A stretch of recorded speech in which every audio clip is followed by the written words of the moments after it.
Yo,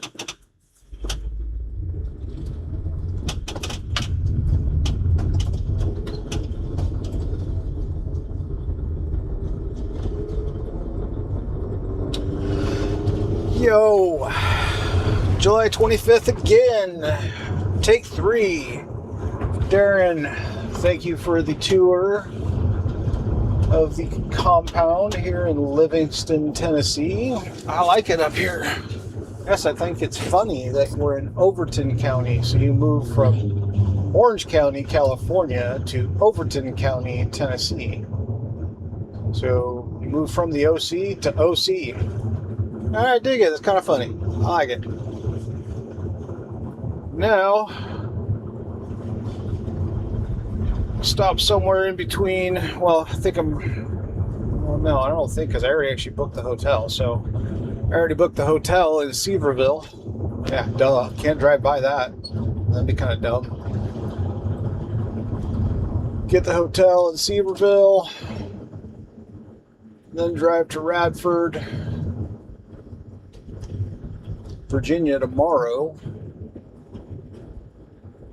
And then should actually get home tomorrow night. Currently I'm on Highway 84 South, coming out of Livingston instead of taking 111. It's pretty cool out here.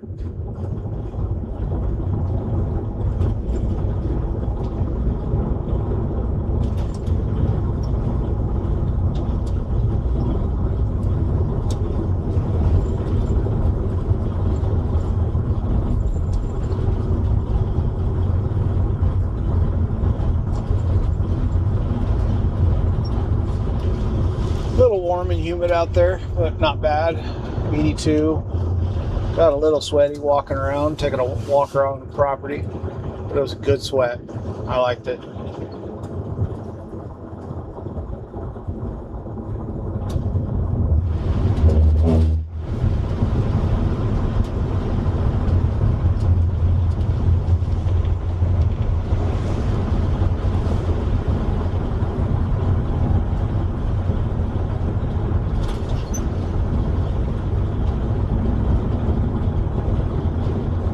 So the question is do I stop at Buc-ee's here in Crossville, or do I just wait till I get to Buc-ee's in Sevierville? I think I'm just going to wait. Got gas.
Yeah, the satellite still struggles.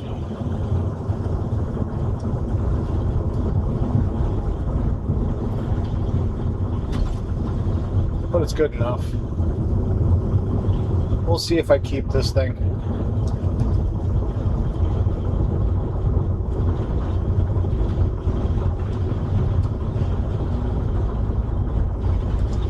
If you want to sponsor me while I'm driving talk about your company all the time. I'll put stickers on my company van. As long as it semi-correlates to the company. Maybe. Nobody's going to say anything if I put a sticker on there. Send me some product. I'll pass your product out.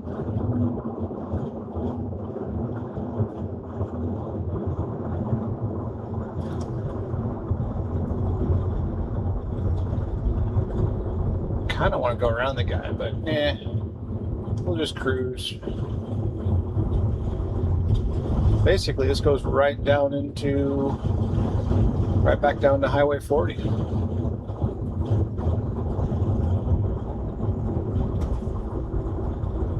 Interstate 40. Whatever you want to call it.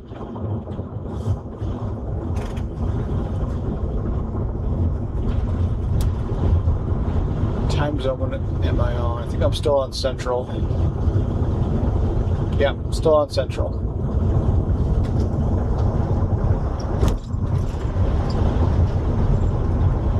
I think I changed to Eastern when I get to Knoxville.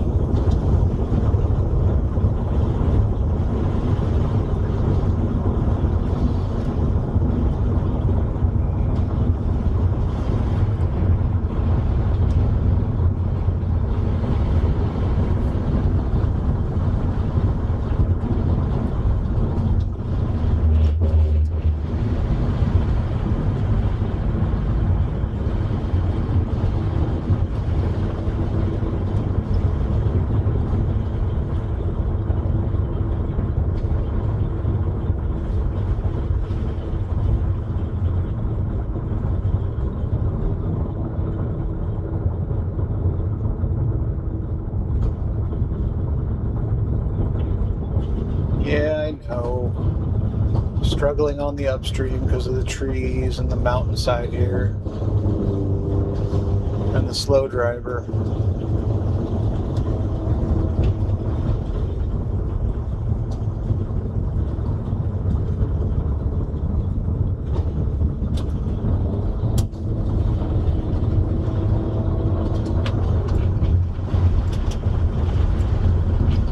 Unfortunately, I'm not going to be able to go to Smoky Mountain Knife Works because they close at 6, and I won't get there till 5:36. Nice property there. Well, the house was nice. Don't know about the property. Kind of small.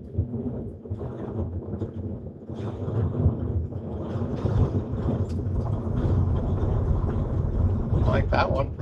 It's a big property, but no trees at all. Don't like that.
I wonder if I would get better internet if I put this on top of the van.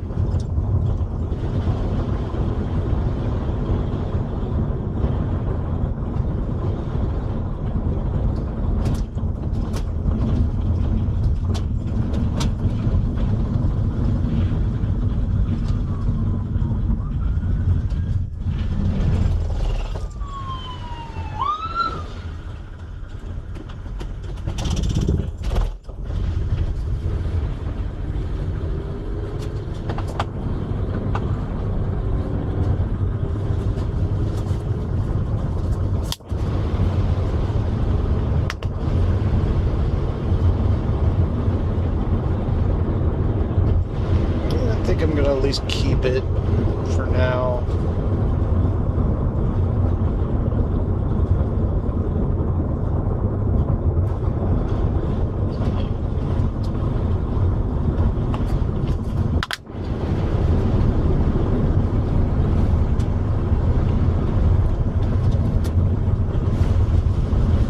What's $260, right?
Yeah, I'm gonna order them out tonight.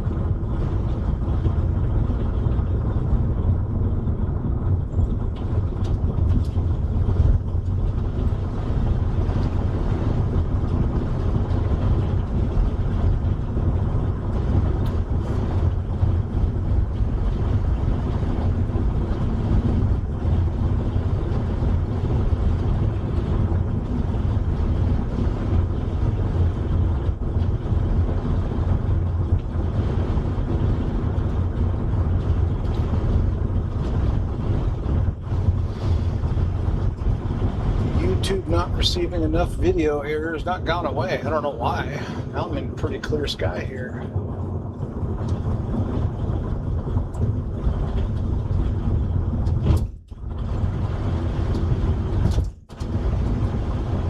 Pipeline of some sort going in there. I would say that's going to be water supply, but I have no idea.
a pretty good climb here.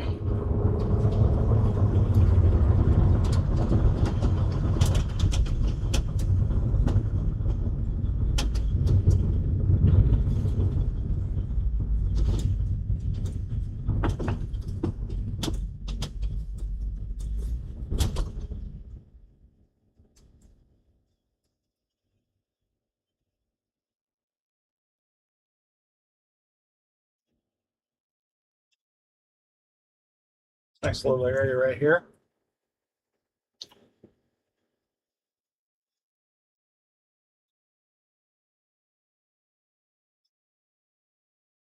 Get to drive through the downtown of Monterey. A little bit. Not gonna drive through the whole thing because I'm turning right here at Holly Street.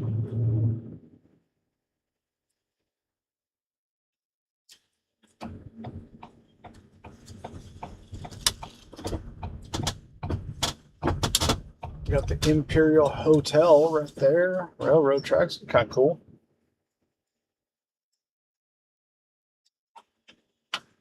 Yeah, this is Monterey.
Cumberland Creations, automotive place of some sort, side by side, stuff like that.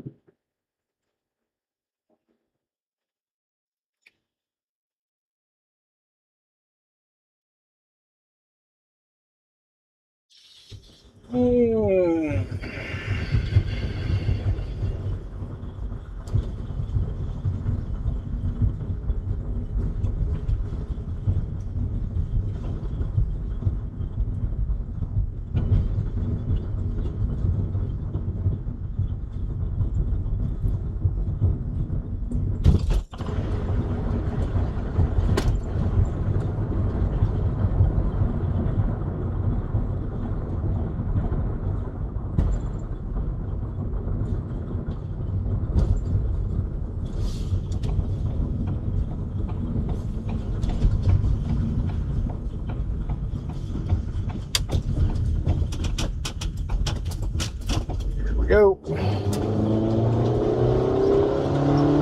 Ignore it.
We cruising on to the next destination.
I can be at your property around noon-ish tomorrow.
Hello, how you doing? Good. How's the rain?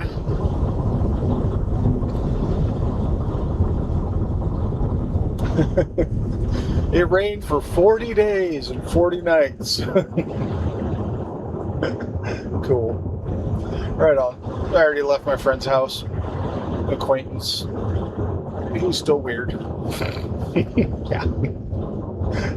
Total Laguna Beach, San Clemente hippie. Some of his, he was all pissed off about San Onofre getting shut down and them just storing the nuke material on the, side. Maybe there's some valid points there, but what the fuck are you going to do with it? Store it there, it's safe. Yeah, but, that stuff. Yeah, definitely weird, He got divorced and basically is hiding everything, and he doesn't own anything. I don't know if he actually had anything, but he was one of those Bitcoin guys. So I have a feeling he has some money somewhere, but everything's in his mom's name. But he was always strange even then, so didn't really hang out a lot. But, they're kind of cool. Nice area, very pretty area.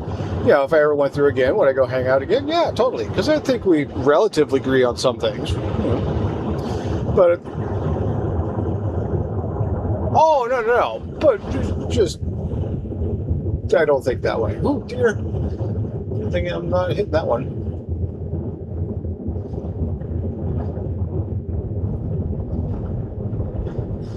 Yeah. But he walked me around his property. They got 13 acres. I'll send you some pictures. He's got goats. He's got geese. He's got some other things that are like African chickens or something. I don't know if they're African chickens. He described it as African chickens, but they're really good for eating ticks. got a picture of a couple of the cats, and then he walked me over to his neighbor's property where the springs come out of the caves, and a couple, some colleges come through and actually go. They've measured back 14 miles in the cave so far. That's where the city's water supply used to come from. So kind of cool. I got my hotel booked in Seaverville, but I'm not going to get there early enough to go to the knife store, and I'm not going to have enough time in the morning to go in the morning. Not that I really need to go, but it's fun to look around. But it's not really the end of the world. And I will get up to my coworkers / I don't know, he's not my boss, but there's like 2 or 3 up there, in command, his property around noon. Yeah. He's texting me back right now, because I just texted him saying I could be there around noon tomorrow. Cool. And then from his place home is probably about 3, I don't know if it's 3, maybe 4 hours, because I from the city he's in, it's about 3 hours and 15 minutes. From where his property is, I don't know. I don't think it's that far out in the sticks. I think he's relatively, but it's a small town. Yeah. So then I would say if I get to their place around noon, I'm not doing any work. I'm basically going there to look and diagnose, maybe be there an hour or so, and then drive home. So I would say somewhere between 4 and 6, let's say more closer to 6. Yeah.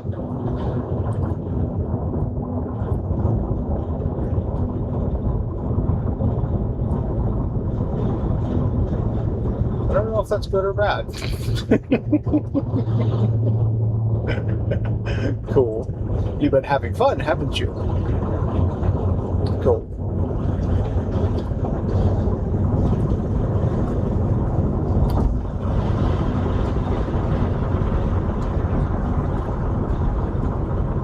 Oh, they were even crazy before I left. I know, I was even thinking about that. I'm like, I need to get a tarp out and start trimming those damn things, because the tarp was a good idea. We can put the stuff on the tarp, let it dry out, and then we can throw it away.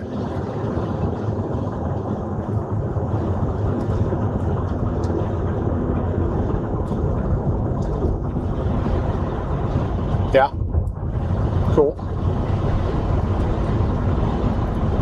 Yeah. And they're kind of easy too. Yeah, earlier today when I called you, you said we didn't have much rain for this week, but when I look at the weather, it looks like you got rain tomorrow, Monday, Tuesday. Then after that, it might clear up.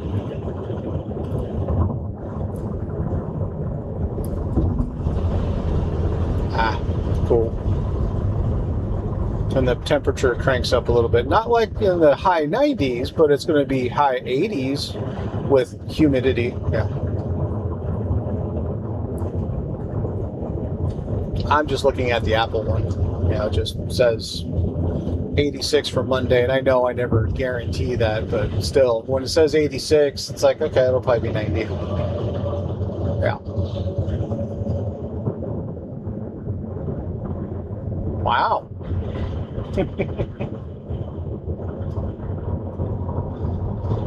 Well, it is 4:15. Ah. Cool. Right on. All right, well, I'll text you when I get to the hotel. It'll be, I only got like an hour and 45 minutes to the next spot, but I don't want to drive all the way to where he is. I'd rather just stop. I was like, I don't, because if I try to drive all the way there, I don't know what there is for a hotel, and I don't want to drive 5 hours. So I'm like, yeah. And then I can just drive 3 hours tomorrow. Cool. All right, I'll text you when I get to the hotel. Okay. Ah.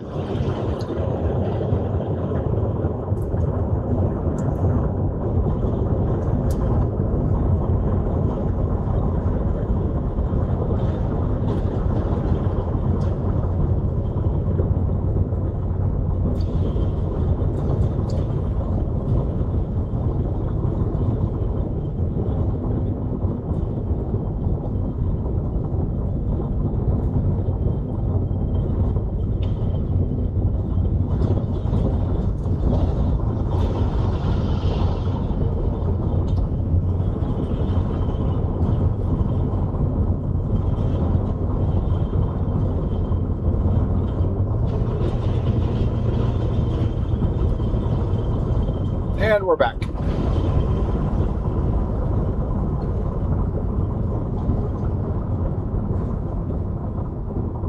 I'll get to the hotel about 5:30. I don't know if I'll go to the hotel first. I think we'll be going to Buc-ee's to get some dinner.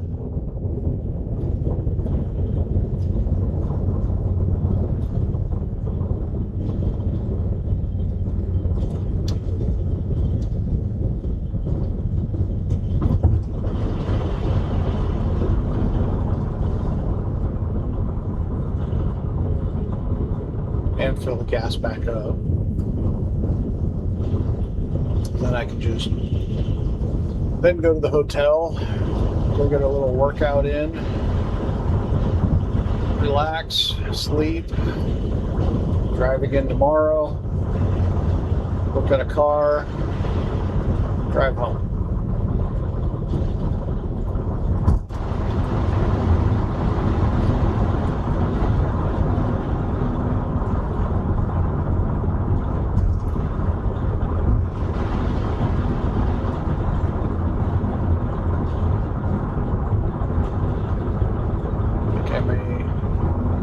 Take the microphone off here shortly so I can munch on some pretzels and you don't have to hear it, even though nobody's watching.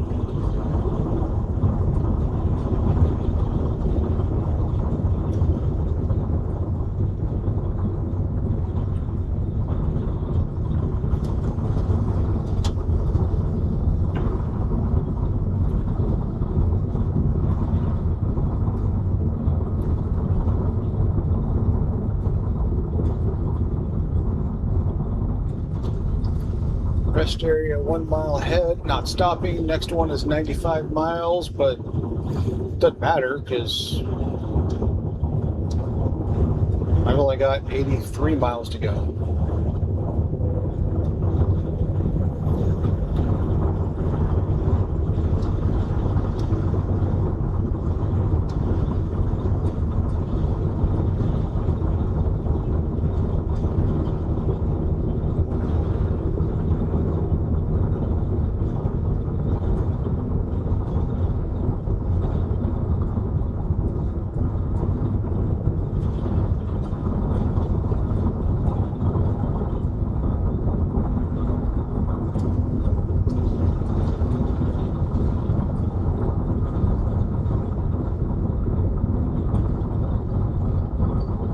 AsphaltAnimalsTennessee.com. I wonder what they do. I think they actually might work on asphalt. What do you think? Maybe?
Are there any stores known for bourbon near the Buc-ee's in Sevierville, Tennessee? Let me check that real quick.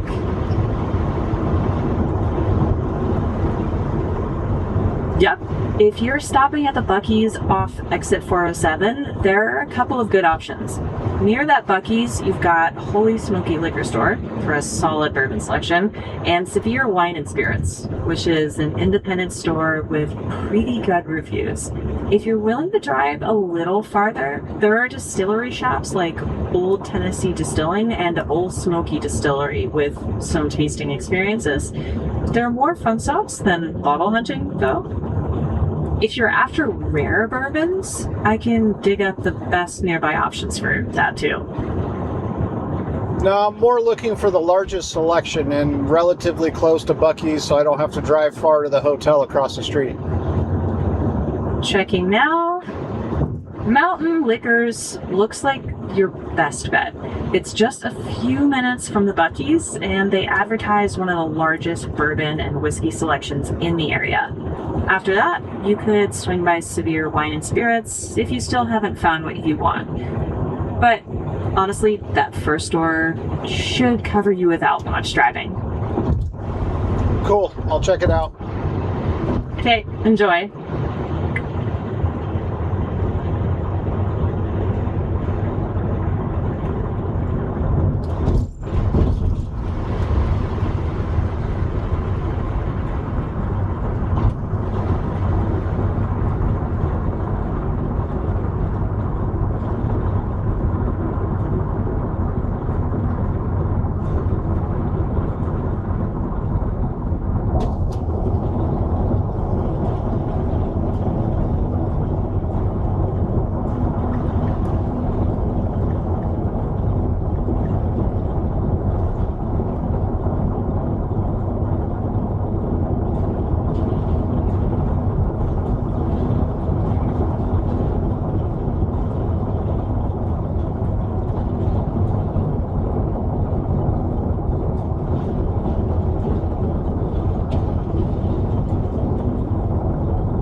Israel. So what that translates to in our own media machine here is whatever Israel wants to do, that's the end of it. They do it, and if you don't rubber stamp that, you're an anti-Semite. And it's like, well, okay.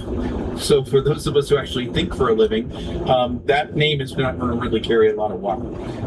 But what we have to look at is the bare facts are this. In Israel's campaign, a rightful campaign to deal with its own security interests out of October 7th, they have to go back and do that autopsy, by the way, and they're trying. They are trying to face, what happened that day and how did it happen, because that's not answered. But in the process of going after the proxies of Iran, and to the extent that they had Iran, several instances along the way they had split. In fact, split in a way that we're going to do something different than the United States is asking us to do. Now, some people here will say, well, they're a sovereign country. They don't have to do what the United States says. It's bullshit. We've got the 18 billion reasons they better do what the hell we say per year. And the other part of that is if you ask for United States security help and you're our ally, well, we'll help. But we're in the lead every time, 100% of the time. There is no other way. And that's what Americans paid for and expect. Well, the president in an opposing force, because the way that Israel's prosecuted the war is let's go vaporize stuff. Okay, fine. That's not, we can all debate about what that looks like from a strategy perspective, a tactical perspective, a long-term perspective. But that's not the United States way of warfare, and it's not how we see the region. We see multiple players in a region where there is a big prize the president is trying to pursue above Iran, above all the other prizes. That's called the Abraham Accords. And what the president's weighing is, okay, if I delete Iran from the map, we won't have the Abraham Accords. We'll just have more wars. That's what we'll have. And 90 million people in Iran are not going to their untimely deaths. They're not leaving the planet. The Persians will still be there. Now, the 7% Muslim Shia extremists, that's debatable about their longevity, especially more so today. But when we look at the Arab states, when we look at Iran, Turkey, we look at Israel, all these different cultures, we're trying as a strategic effort to get them off of war as a way of life and into the Abraham Accords, which is interdependency and economic means, regardless of your religion, regardless of your creator, where your ethnicity is, what your grudges are with all the other sectarian factions, and there are many. It's if you are interdependent on each other's economies, then we see a better day and we can pull U.S. forces from the region eventually, and that is the path. So if Israel, as our ally, and they will be our ally next year and the year after and the year after, fine. That's also a reality. If they are turned loose on Iran, that can be upsetted because they've proven that they're not going to follow our guidance with regards to their own military operations. So we have to take the lead in this. We're doing the battlefield shaping for the Iranian people to take this back on their own. We're doing it without an endless war, 130,000 invasion force. And we have the opportunity with the forces we have there, 50,000, to not let this spin out of control for some wild card event that happens. And I do believe that the track we're on has already avoided a nuclear detonation in the planet. I absolutely firmly believe that. When Rubio said, and everybody criticized him that, well, we had to get busy on this right now because Israel was going to go do something anyway. And so giving the impression that Israel forced us into war. In many ways, we watching different actors like Israel and others maneuver in the region, yes, that requires an American response because we're avoiding a nuclear war, and I think that we have. So there's two things I want to say in relation to that. The first is that it's pretty obvious that by that by all of that calculus, and by virtue of the fact how I led you into that response, which is that the Israelis are not actively bombing, and the Iranians aren't bombing Israel for possibly two reasons. One, because they know that if they do reopen that can of whoop-ass, that Israel's going to do the thing that is going to get 90 million people killed, or a significant portion of 90 million people killed, which no one wants, including, interestingly enough, the IRGC. Because remember, as I've said before, the pursuit of the nuclear weapon is the forever war. That's what they want. They want the ability to blackmail. The minute they cross their ultimate red line, then you no longer have blackmail. You just have revenge, and you just have blah, and then so they keep attacking their Gulf Arab neighbors because, well, we'll make sure that nobody else has any water. Oh, great! So that's not a war crime. Okay, got it. Wait, that's number one. Number two is the following, which is that blows open this entire idea that the United States is Israel's 12-pound, whipping boy. Oh yes, this is absolute fucking nonsense. Are there members of our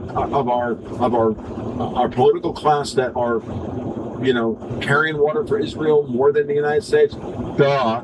Okay. Yeah. Have y'all watched these people? Like, have you met Ted Cruz? Fuck off. Like, I get it. Yeah. That's not the issue. Okay. That does not equal blah. And when Rubio says, and this is the second point, when Rubio said, there's a 6-minute slowdown on I-40 East in 5 miles. You're still on the fastest route. And this is the second point, when Rubio says, we had to do this because this was going to happen, and Israel was going to do X. What that says is not what you wanted to say, which is that, again, see, that's prima facie evidence, because I'm Alex Jones, and I'm a moron, and I say this is they're owned by Israel, blah, blah, blah. Fine. Aside from the fact that that's not even Alex Jones, okay? What's important here is to understand that, no, Trump had a red line. He made this red line abundantly clear for the last, 47 years, that Iran should not have a nuclear weapon. So if you're the bad guys, if you're the ones trying to create this, they were trying to create this outcome because you think you can then blackmail the world with a closed Strait of Hormuz, because that is your military doctrine, and you're going to suck our aircraft carriers into your fast attack boat strategy and your dumb drone strategy. Great, Brad. No, that's what happened, folks. This is the scenario. Then you would let the Israelis know you're about to cross that red line. Well, let's and work in therefore that. you forced a response, and then just let the outrage machine fly, do the thing that you need to do, all of it. And I'm like, I'm so over this inability of people who should be smarter than this to be able to do that calculus because of their emotional investment, what they saw in Gaza, and then you can really say, oh, by the way, who the hell do you think? Why do you think you don't know what happened on 10/7? Yeah, that's right. Well, Now answer that question, folks. Let's take this path a little bit different. So because Rubio, in that remark, he can't say the other parts of the statement in his capacity as the State Department Secretary. He can't. And what if he had continued it on? If he had continued on that tack and said other parts, then he would have invited a whole nother mess. And this is what I mean by this. So let's just say that Israel, who had been openly and publicly stating and advocating that the oil infrastructure and the electric and the gas infrastructure of Iran needed to be vaporized, excoriated, eliminate all that. Okay, play that out. Let's say we turned them loose and said, yeah, go do that to them. Okay, fine. 18% of China's energy currently is under threat with this Iran fracas. And that's where they get 18% of their energy at a great production, I might add, which is never coming back to them.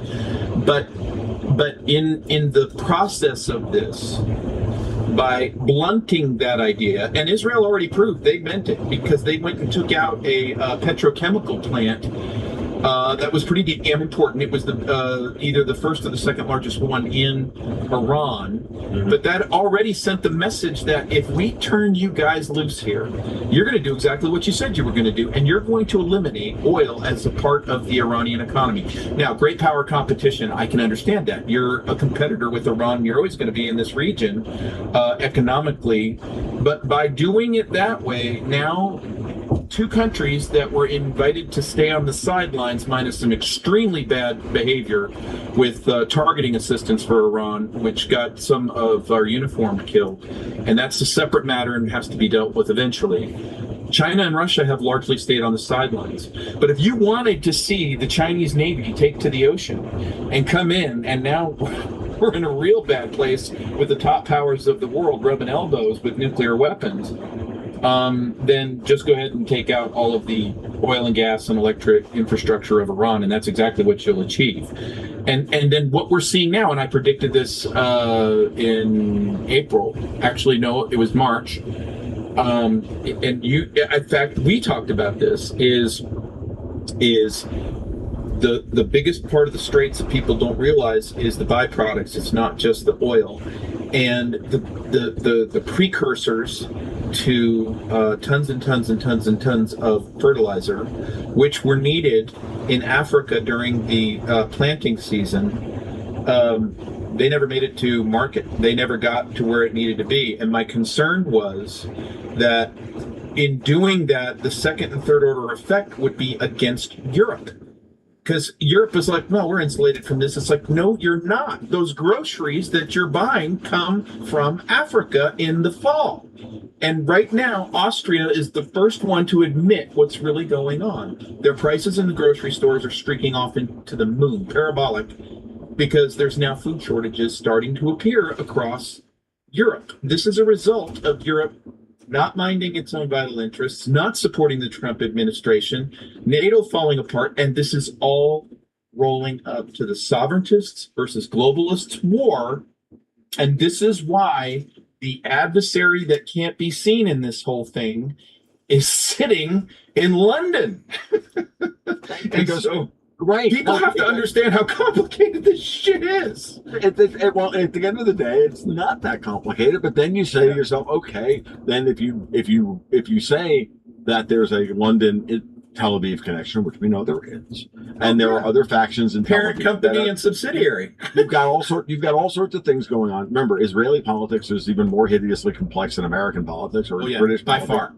Right, it's a mess. But there are certain factions that they have the control of the military lever arm in order to put everybody on a path that is irreversible. Who benefits from the path?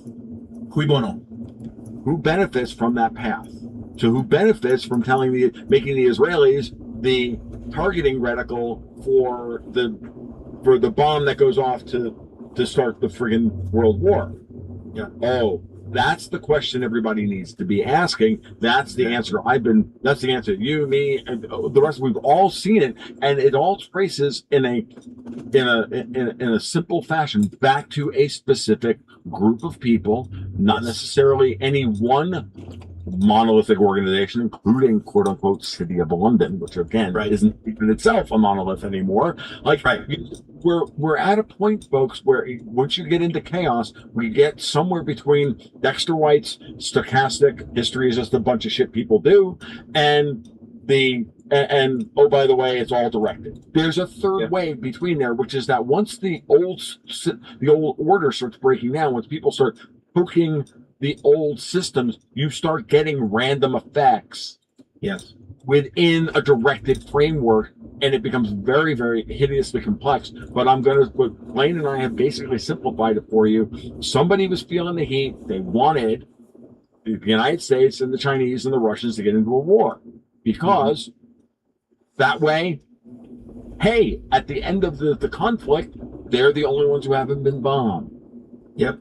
Okay. And they spackle over their crimes, which they've done in World War I, World War II, all these other wars. They spackle over their... So what's happening right now, the monetary systems are breaking down. Liquidity is all breaking down. Yeah. No, what I'm going to say is you're absolutely right. And my point is that they always send their capital out before they start the process. Amen. Okay. That's what's happening. So That's right. and like this is not difficult, folks. And I identified this basic thing 6 years ago. I was on the Duran one day, and I'm like, no, they clearly, like London and Davos, clearly want the United States and Russia into a fight, or failing that, the United States to get into a war with the Chinese, or both of them simultaneously, because that's the only way they win this game. And I think it was at that moment that Alexander Mercouris got really uncomfortable, to be honest with you, because he kind of went. You're kind of like, look, that's what they're doing, and if you don't like it, if you don't like it, that's fine, but that's reality. They have been after model is still operative. They have been after World War III, in my estimation, since 2015. Yes, they understand, and what they do in these phases is they steal everything that's not nailed down. This globalist trope that you will own nothing and you will like it. Man, they mean it. Because we're going to steal and rape your girls, and then you're the one going to jail if you complain about it.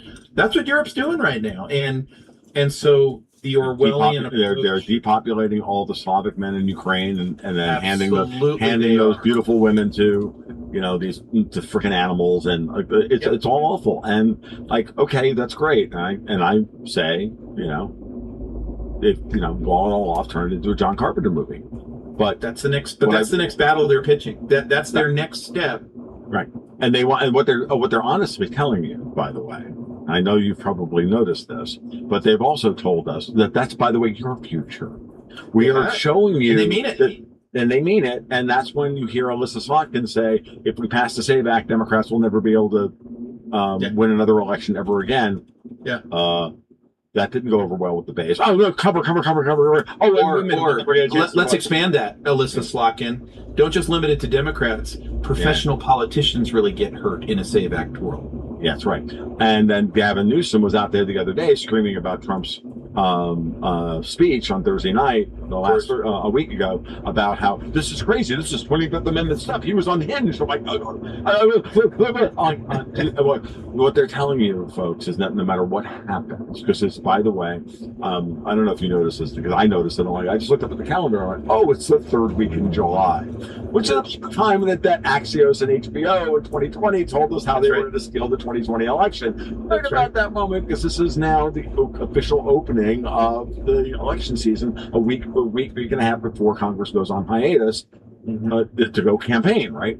So the political calendar is set in stone, right? And I'm like, oh, okay, I see. So what you're telling me is that no matter what happens, you're going to try and start a civil war on November 11th or whatever it is. Absolutely, they plan it. Not going to accept the outcome of this election if there are people on. If the President Trump says nope, we're putting ICE agents at the polling stations, which he has every right to do, and he doesn't need an emergency order to do that. He can just tell ICE to show up. Like, just be at these addresses. Like, oh, by the way, papers, please.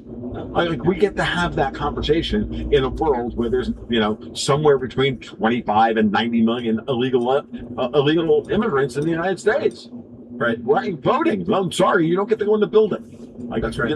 Tough. Like, I'm sorry. It's amazing how many folks were Republicans in life, and then they started voting Democrat in the afterlife. Yeah, it's amazing. Amazing. Yeah, in the afterlife, like, dead people. I see dead people voting. Like, really? But again, I want to put the pin on.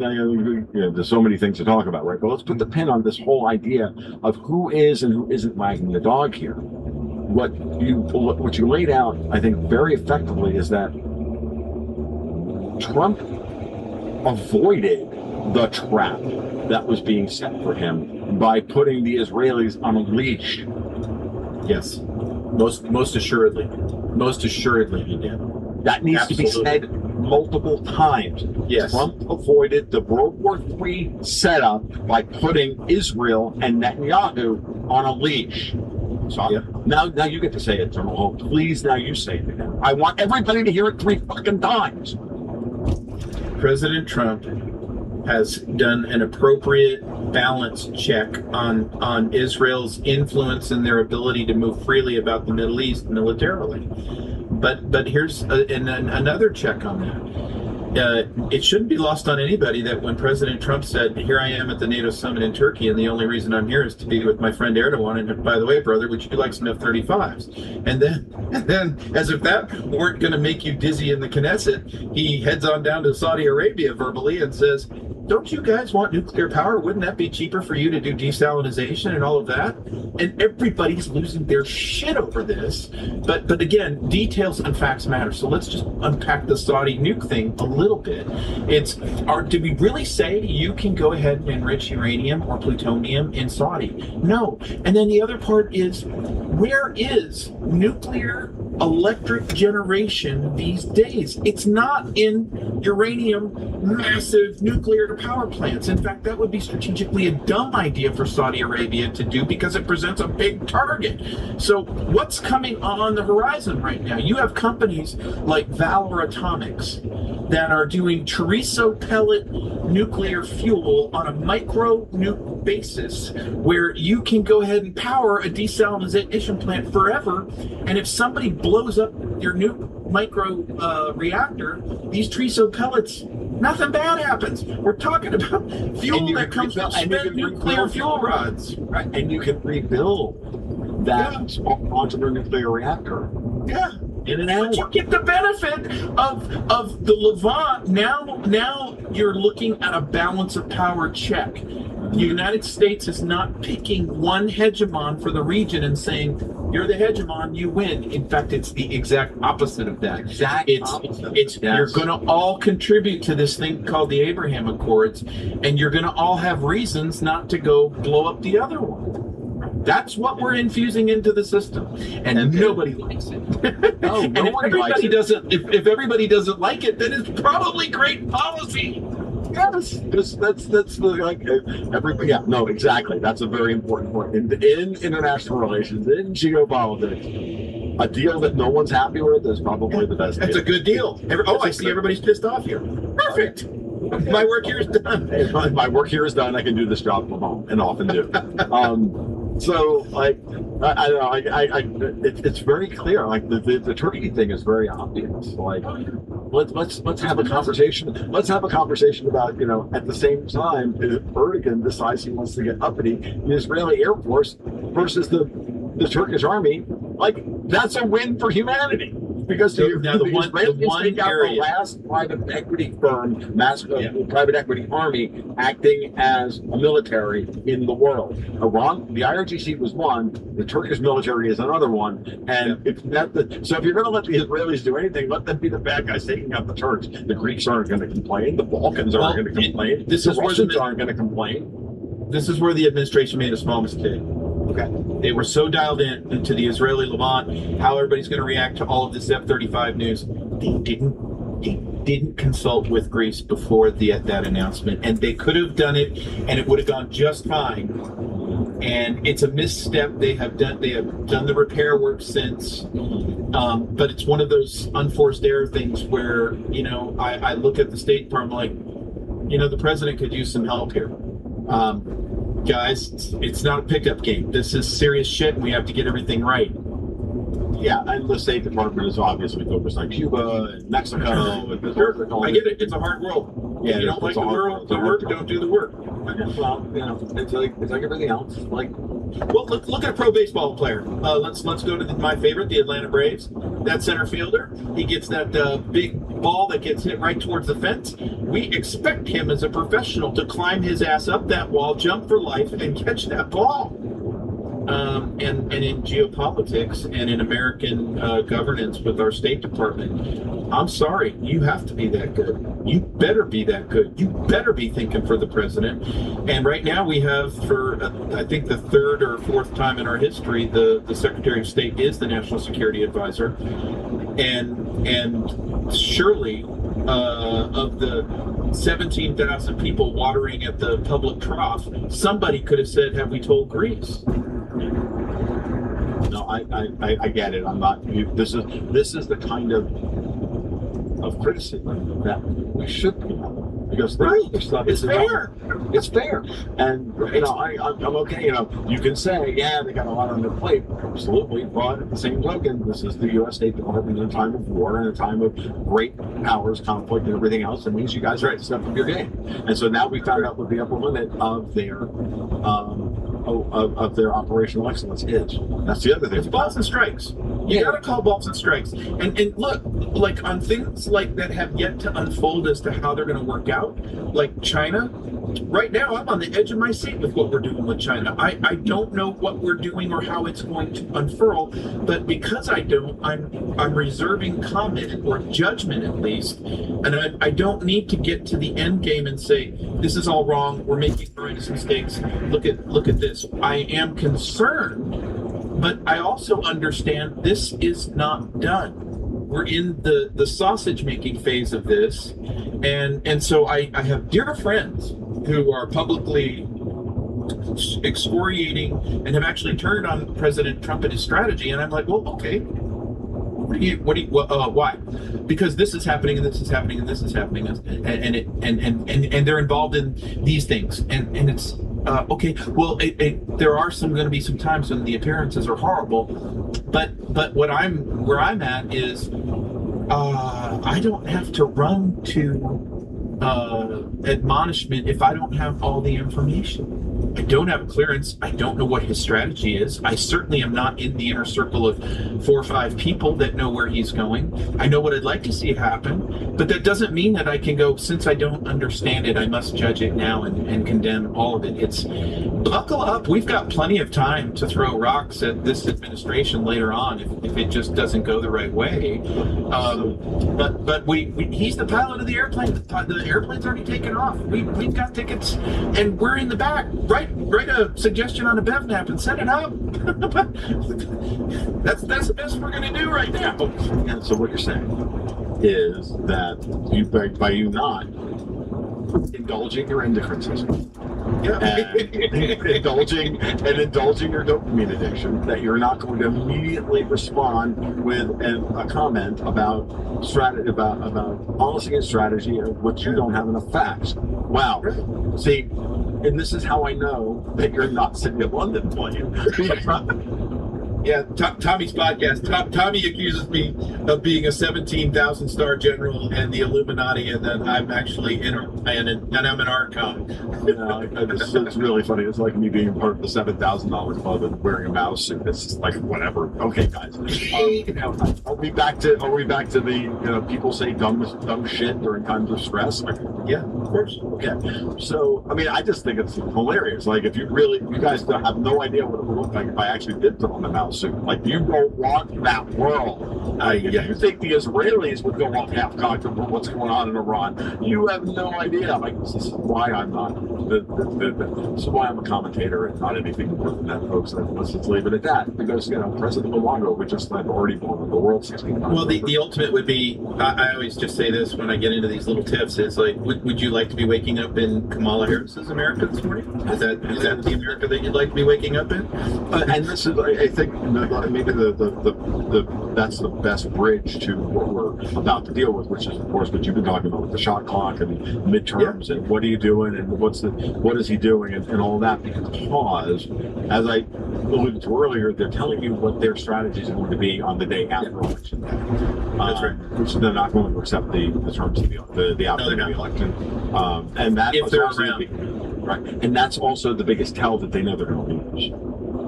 They might not even be around. Right. They might not even be here. Yeah. Well, what do you mean by that? Well, so there's several paths to November, and there's a lot of things that I think are going to have seismic order effect in the history of the United States on the way to this place called the American midterms. And you gotta war game it a couple of different ways. President Trump intoned in that Thursday speech last week, I'm going to put a lot of evidence online. I'm going to show foreign interference in our elections. I'm already releasing the Russiagate stuff. There's a lot more to this.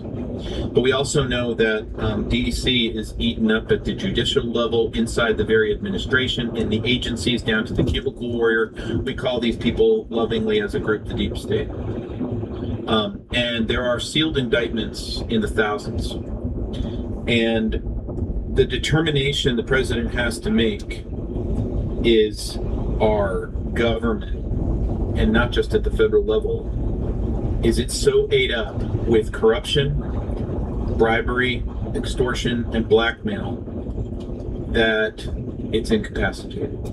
And if he has that evidence to make that case, you could very well see where, in a blinding move, none of that accountability could go through the DOJ, because it would take 30 years with normal due process. But in a blinding national state of emergency, you could see that evidence, if it is available, all being turned over to a country that's government is incapacitated and the military has to stand in for a period of time.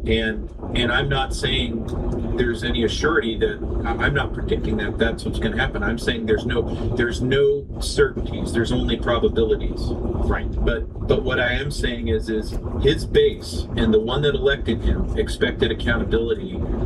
And we saw things and we were disheartened with things like, there's not very much happening on the Epstein thing. The J6 people weren't really handled. Hell, Tina Peters spent an additional year in prison.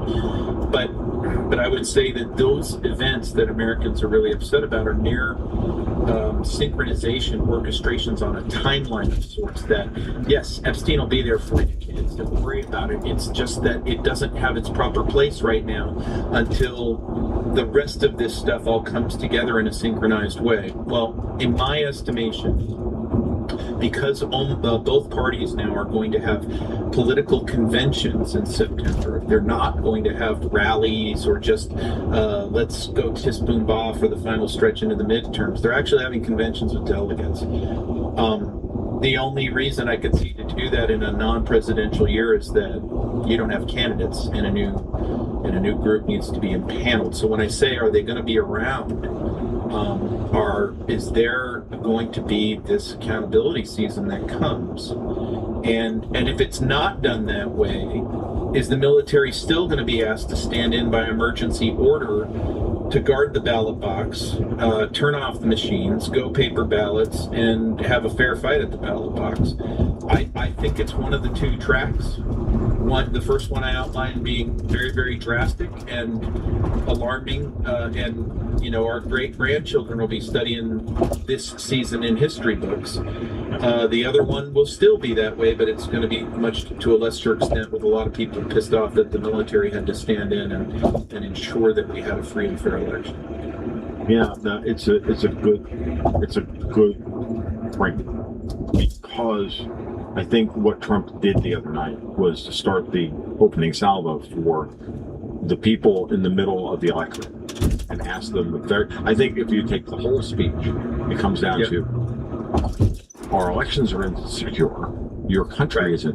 All the things that you voted for, you clearly were dealing with all of these problems that we can't actually implement the agenda at the executive level that you voted for, because our elections are and all of these things. So my question to you, the American people, is what are you going to do about it? Right. The issue here is about agency. It's about countering the demoralization campaign that is clearly obvious to empower the collapsitarians, the jokers, the vandals, whatever you want to call them, libertarians. I'm good with that appellation at this point. And I mean that sincerely. Yeah. I put that out to my former libertarian brethren. Who do you fucking want to be? I've been screaming this at them for the last year and a half, and they're throwing collapsitarian back at me. Do you want to laugh? Fuck you. You want to have a civilization or not? Do you or not? No? You don't? Fine. Then you're just right-wing communists who don't want to pay taxes. Okay, got it. Thank you. At least we're clear as to who we get to shoot first. Okay. There's another tell, Tom, in that speech. Take the speech.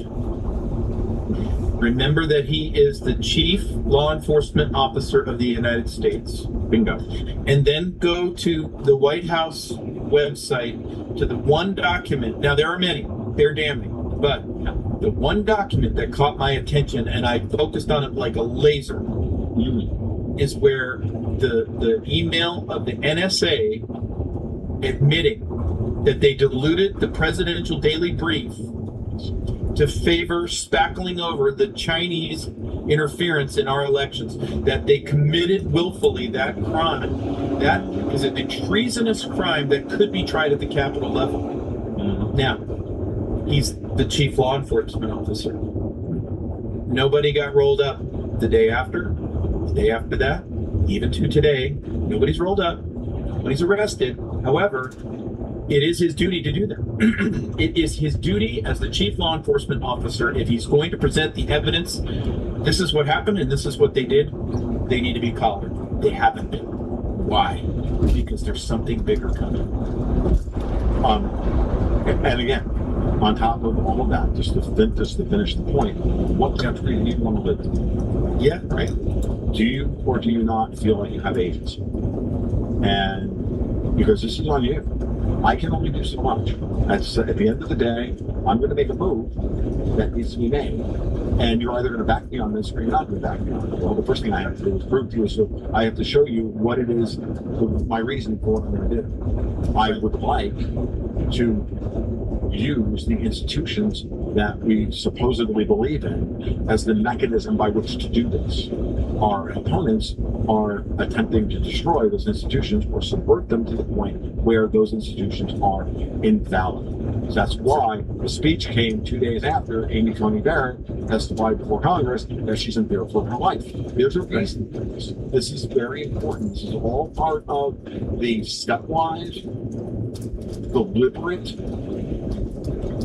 process by which to make the case to the American people: we're on the scene, we're dysfunctional, I have every right to do what I'm going to do. But if you react, oh my God, and get the vapors for him doing this, and vote Democrat in the midterms, then we don't have a country anymore, and it's on you, right? Or it's not on me.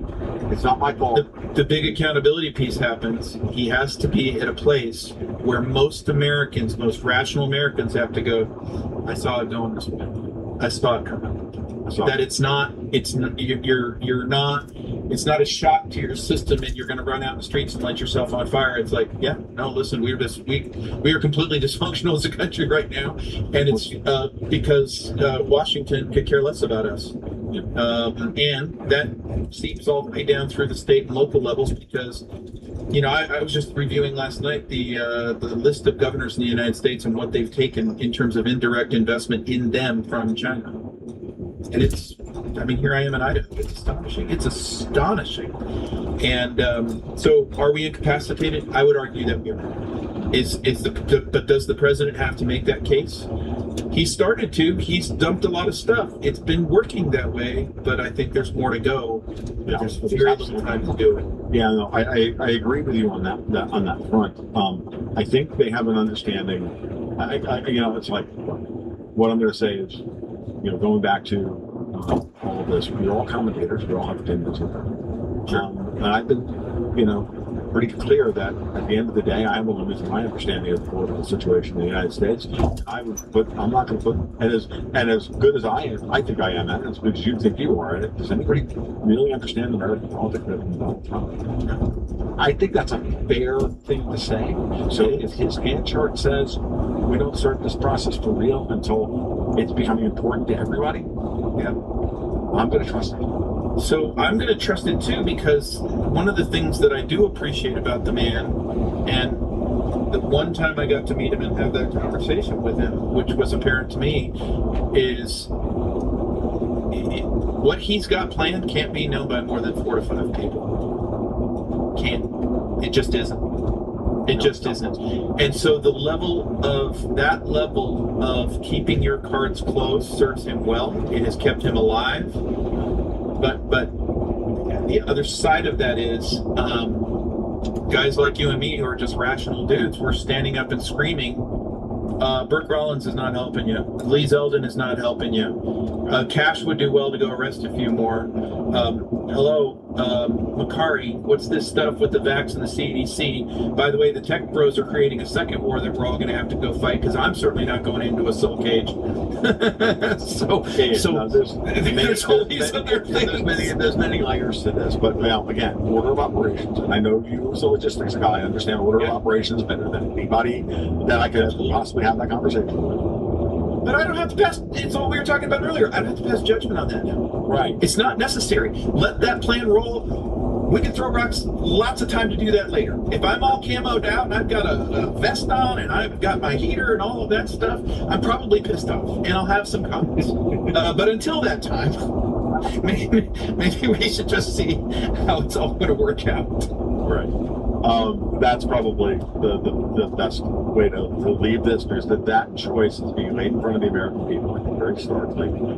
Are we or are we not functional as a country? And oh, by the way, what are your options? Right. Because, and I think that, this is why it was just so obvious that all of this, just arrest somebody for God's sakes, and he's not going to be fast enough. That is such a tell, like either of your own personal weakness, or that you work for somebody else, or that it's a bot. You're owned by somebody else. Like, I watch some of these commentators, and I'm like, really? Okay. And you're throwing stones at me. I know what that is, and it's pretty funny, and it's pretty hilarious, and I'm just going to be, and we're going to move forward, and we're going to keep saying what we're going to keep saying, and at some point, everybody's going to have to figure out what it is they actually want to believe, because it's easy to have opinions. It's easy to have opinions. You're encouraged to have them, Yep. Hey, we all care about our country. Most of us are just pensive, and we have a national level of anxiety right now because we don't know how it's going to come out. And so, prepare yourself accordingly. Do whatever you have to do to alleviate that anxiety. But I can tell you the one thing you shouldn't be doing is overreacting to commentary. Like, go for facts. Just try and put some facts together, and then think of some secondary and tertiary effects on the facts that you see. And be a little generous to most of the people that are in the crossfire, because they're in the same place that you are, except with more information. Right. All right. With that said, Mr. General Blaine Holt, tell people what you got going on, and do the personal plug thing.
Alright, I'm going to kill the video. Getting off at exit 407 from Interstate 40 going east for Seaverville. Going to stop at Mountain Liquors just to see if there's any bourbon I want. Then to Buc-ee's across the street to top off gas and get some food. Then to the hotel across the street to sleep. Maybe go for a walk first. See ya.